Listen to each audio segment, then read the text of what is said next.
You're listening to the Retro Mo Podcast. I'm your host, Mo, and I love to play and review old video games and a few new games too.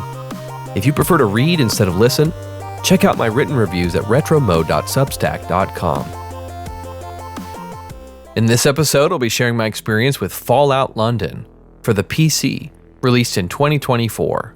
I've scored this game 8 out of 10. A great game. Push through the bugs, because this game is worth your time. Wow. What a ride. When I first heard about Fallout London, I was skeptical, because many fan-made projects in the Bethesdaverse have made headlines before, but only a few have actually crossed the finish line and been released. And of course, reviews have always been mixed. Fallout London is easily the most impressive fan-made content I've ever played. It's been described as a DLC-sized story mod, but in reality, it's just a full-blown Fallout game with over 90 hours of content.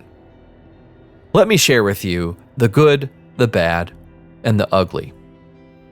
Let's start with the good. There is so much to love in Fallout London.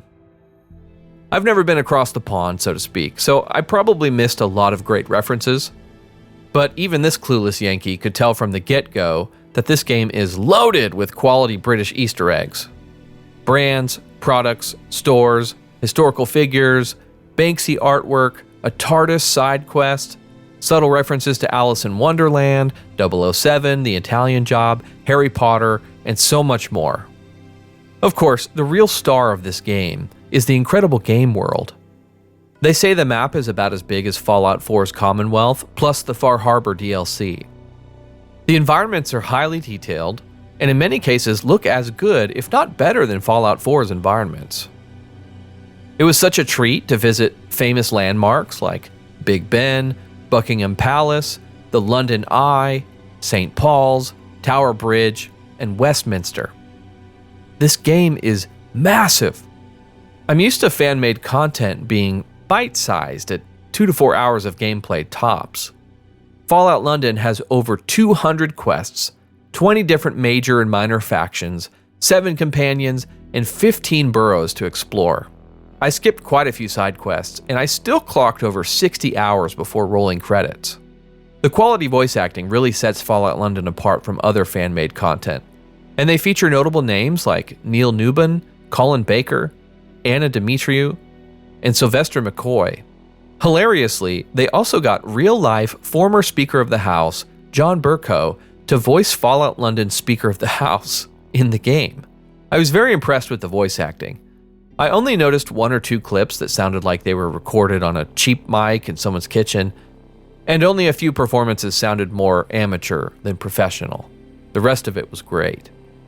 Most of the writing and quest design ranges from serviceable to quite good. The story doesn't ascend to the heights of Fallout 4, in my opinion, which is my favorite Fallout game, but I still very much enjoy discovering Fallout London's characters and quest lines. There are many, many moments of brilliance. Blowing on the Attaboy, which is the cousin of the Pip-Boy, like an old NES cartridge before jamming it into an interface, hearing the fish-like Thames folk say, "Look at this stuff, isn't it neat?" Feeling like I'm on an episode of Peaky Blinders every time I'm sent on a quest for the Vagabonds, trekking through irradiated waters in the underground foot tunnel, exploring abandoned labs, and treading through a bone-chilling quarantine zone, praying that I don't get tunnel cough. The main faction quest line wraps up very nicely. You have one of 3 options. And aside from a few anticlimactic moments, and a hard crash to desktop, the finale sequence was an absolute thrill. In typical Fallout fashion, there are plenty of twists and surprises at the end. Massive shootouts are much more frequent in Fallout London. Several times in my playthrough, I found myself in the midst of a huge battle. Hordes of enemies are not uncommon in this game. Sometimes these enemy waves were too difficult, requiring some quick save, quick load trickery just to brute force my way through. However, I can tell that the devs were intentional in trying to inject a lot of exciting encounters into the game. The original soundtrack from Daniel Morrison and crew is very impressive. The chill tracks aren't quite as listenable as Einon Zur's Fallout 4 soundtrack, again, one of my favorites of all time, but it does provide effective accompaniment for your trek through Fallout London. The combat tracks are so good, I think I prefer them to Fallout 4's. Perhaps the greatest thing about Fallout London is the price tag. It's free. Of course, you'll need to own a copy of Fallout 4 Game of the Year Edition, and the GOG version is strongly recommended over the Steam version. But I'm still amazed that this thing doesn't cost a dime. I suppose there might be legal issues for that kind of monetization. This ragamuffin crew of hobbyists, industry professionals, modders, and game enthusiasts that are now known collectively as Team Folon, they have my gratitude. After more than 4 years of development, Fallout London is here, and I've thoroughly enjoyed the ride. So thank you. Now let's talk about the bad. Unfortunately, a passion project like this is not without its challenges. With a budget of $0 or whatever these volunteer developers were willing to personally expense, and limited time for development between day job shifts, it's honestly a miracle that Fallout London is as stable as it is. That being said, Fallout London version 1.01, which is the version I played, makes Fallout 4 look as polished as a chrome bumper on a brand new Corvega. And Fallout 4 was one of the buggiest games I've ever played. Thankfully, the team recently released a huge patch for version 1.02, which dropped literally minutes after I rolled credits on the game. And there are already reports coming out that this update has made a massive difference in the game's stability. With each patch they release, my long list of complaints will become increasingly obsolete. However, I do feel that I shouldn't try to sugarcoat the many issues that I encountered. One of the first things I noticed was the oddly zoomed out terminal perspective. Even with the standard 1080p monitor just a few feet away from my face, I could barely read the tiny text. There are no options to zoom in without using a mod. The indie nature of the project becomes apparent more often than I'd like to admit. I struggled with Archie's voice acting. It's not uncommon for female voice actors to play the role of young boys. For example, actresses like Tara Strong, Sarah Natacheni, Nancy Cartwright. But in Archie's case, the squeaky female tone just didn't sell it for me. The same voice actress did a fantastic job with the other roles she voiced, but I couldn't get on board with the Archie performance. NPCs get in the way much more often than in Fallout 4. The Thames Haven market in particular is a struggle. The first companion I partied with got in my way all the time in tight spaces. I don't remember this being as much of an issue in Fallout 4. I think it's exacerbated by the fact that pretty much every NPC barks some kind of aggressive dialogue at you if you touch them. I also noticed lots of outdated dialogue from NPCs. Even after major story events occur, the random bits of dialogue from many NPCs becomes anachronistic and it loses relevance. For example, after successfully finishing the Vagabond quests, one of the leaders I had been working closely with randomly said this canned line to me as I walked past. "If I had my way, you wouldn't dare show your face around here." Really? I mean, weren't you just singing my praises after I finished all of those quests? I thought we were friends now. So this kind of stuff can be a real immersion killer. The simple animations that replace the Vault Boy animations are sometimes charming, but on the whole, it feels like they come up short. They feel a little bit cheesy or amateur. Sometimes conversation options are limited. There are a few underdeveloped quests with weak illusion of choice. You really just get cornered into one outcome in the end. You may also miss some dialogue options if you don't select them in the right order. I had to search the Fallout 4 London subreddit for help with many quests that weren't very intuitive. My objectives just weren't indicated clearly enough in these quests. Items were either hidden too well, or I just couldn't figure out what I was supposed to do or where I was supposed to go. I didn't come across many terminals in the game, so my investment in the hacking perk felt a bit wasted. Other perks seem much less relevant as well. I didn't have that many opportunities to use my charisma speech checks either. This may just be a limitation of the game's scale. As big as Fallout London is, Fallout 4 was still much more developed. The difficulty of the game has been a point of contention. Fallout London is notably more difficult than other Fallout games. While the added challenge may be welcome for some gamers, there are some clear balancing issues here. The Vagabond questline in the early game is essentially mandatory, because if you don't begin this questline, you will be sorely lacking in tickets, which is the currency that replaces caps. You'll be lacking in ammo and healing items. In general, healing items are very expensive and scarce in the early game, so you'll want to take advantage of cooking stations to supply yourself with rad-free healing items. I stocked up on the affordable pizzas from the Thames Haven market. Radiation is also much more serious in Fallout London, which I can appreciate. The Thames River will kill you in seconds because it gives you 169 rads per second. I did find it frustrating, though, navigating the marshy areas near the Thames. It's just too easy to fall into these deadly puddles that can kill you in seconds, and Radaway is very expensive in this game. Rad storms have been upgraded as well. They are much more than just a mild annoyance in Fallout London. Extreme difficulty spikes seem to come out of nowhere, and they can limit your progress in the game. I remember my first battle against a super clone experiment was very difficult. I must have died a dozen times trying to take this guy out. I tried to kite him with my weapons, but he was too quick and had too much HP. He just kept one-shotting me. Luckily, I was able to find a caps mine in my companion's inventory, which I used to cripple his legs. This allowed me to finish him off safely from a distance. I later encountered a glowing one in the Bank of England that killed me in 2 shots. I unloaded a whole clip into this thing and its HP barely dropped 10%. There are some really spongy enemies in this game. So it seems like mines and grenades are a must for some of these tough mini-bosses. And you will be hurting for ammo until your tickets and inventory reaches critical mass in the late game. I died several times during an intense firefight with more than a dozen Syndicate goons accompanied by this insanely beefy Protectron. Maybe I was underleveled for that area, but I had to be very strategic with my reloads and positioning just to get past this part. The Robo Margot boss in one of the later Vagabond missions is also very difficult to defeat. She has such a massive amount of HP, and she's very quick, and she will one-shot you if she gets close. Once again, the only effective strategy that seemed to work for me was crippling her legs with mines or grenades.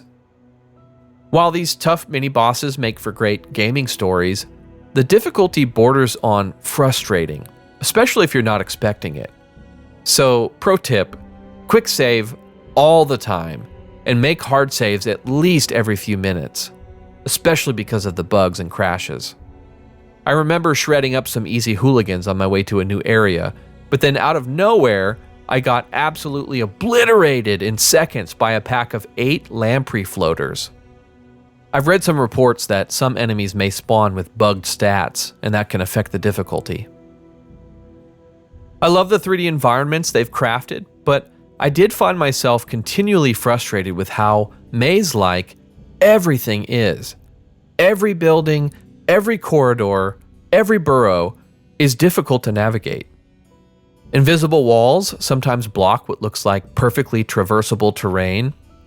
Blockades, walls, and dead ends are everywhere.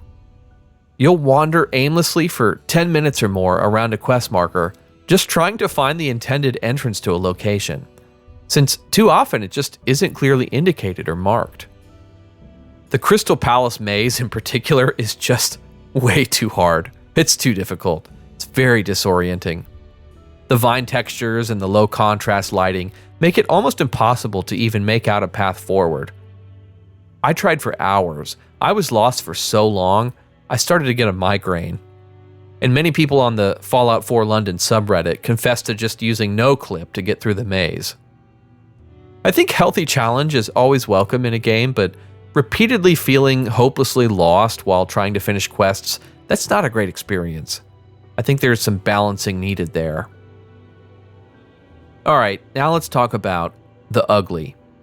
If you own Fallout 4 on Steam, It's an absolute nightmare to install Fallout London, as you have to downgrade your version of the game, whereas the GOG version of Fallout 4 is pre-patched and ready to go. I ran into issues at every turn, so make sure you follow the instructions to the letter. I've got a link on my Substack. And then expect to use Reddit and Google to troubleshoot. For some reason, the automatic downgrader tool just didn't work for me. I spent hours manually downgrading my Steam Fallout 4 to version 1.10.163.0. After GOG finally detected my Fallout 4 install location, I received an "access denied" error.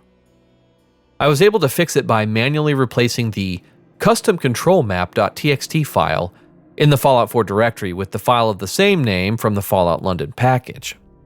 And make sure that all of your old Fallout 4 mods are cleared, because they can break the game. I encountered numerous graphical glitches and bugs, some mostly benign, but some were egregious. I kept a tally of crashes, and it's not pretty. The game hard crashed to desktop 13 times during my 60-hour playthrough. Yikes. One time the game crashed so hard that even Windows 10 barfed on me. I had to hard boot my PC. I lost count of how many quests were broken and unplayable. And I'm not just talking about random side quests, but there are core portions of the main quest that I couldn't complete.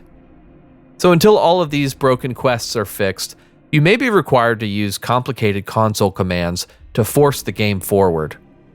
The ferry ride shootout was completely bugged for me. I clipped through the boat at the end and just died immediately because I dropped into the Thames River. The Lost in One quest was also hopelessly broken. I spent an hour fussing with console commands just trying to get to the end of it. This is pretty frustrating. Countless times, my companion just disappeared or would reappear in strange glitchy ways. I watched NPCs walk through objects or get stuck on objects or appear in strange places. There's a shop bug that seemed to sell off items I didn't select. Items just seemed to go missing from my inventory until I figured out what was happening. While in dialogue cutscenes, the camera will sometimes focus on random uninvolved NPCs, or it'll just wig out on the ceiling. The gun mods are also very broken. The stat boosts or nerfs of each upgrade would sometimes be way off. Some of the, quote, upgrades would actually make the stats worse, or there would be no increases. For example, I had a Chinese submachine gun with 325 range. That can't be right. One time I was able to select and apply a grayed out mod for which I did not meet the requirements, so I used that souped up laser rifle for the rest of the game. It did help with the difficulty, I suppose. At least 3 or 4 times in my playthrough, I fell into areas that I could not get out of. I had to enable no-clip mode in the console, or just load a previous save. Many times I had to use no-clip or God mode just to advance past broken quest stages. Once, I needed to talk to Chill Winston in the Vagabonds, but for some reason, he was in the middle of the fatally radioactive Thames River. I had to use God mode to go get him. There was also a faction quest that just would not start, and no amount of console finagling could get it to work. I had to skip the quest entirely. Once, an enemy I needed to deal with spawned in a room that I didn't have access to. I had to use the console to get to him too. On multiple occasions, an NPC's audio files would all queue and play simultaneously, overlapping each other in this unintelligible chaos. Certain locations seemed to really tax my RTX 3060 and my Ryzen 5 5500, especially Trafalgar Square. I know I don't have a super beefy PC, but it should be able to handle a Fallout 4 content mod. Some pieces of armor are awkwardly intrusive into the first-person viewport, and sometimes the gender of an enemy body changes after you loot their armor. In conclusion, all of the aforementioned issues are just a sample of the jank I encountered. Obviously, all of these issues detract significantly from the enjoyment of the game, but I'm glad I pushed through.